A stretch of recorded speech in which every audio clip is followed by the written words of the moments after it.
যিনি জীবন্ত কিংবদন্তি মন্ডলী জনাব আব্দুল কাদের সিদ্দিকী সাহেব, উপস্থিত রাজাবাড়ির কৃতি সন্তান জনাব আব্দুল মতিন সাহেব সহ শ্রদ্ধেয় মুরব্বিয়ান সমবেত ভাইয়েরা, আজকে সত্যি খুব খারাপ লাগতে পারে এই জন্য যে আমরা যেমন জনাব আব্দুল মতিন সিদ্দিকী সাহেবকে দাদা বলতাম, হাসপাতাল থেকে আমাকে দাদা বলতাম।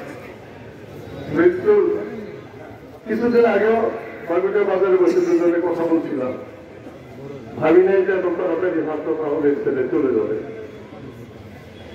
যখন মোবাইলে দেখলাম সে অসুস্থ, কিন্তু দুর্ভাগ্য যেতে পারিনি। আমি কথা বাড়াবো না, আমি শুধু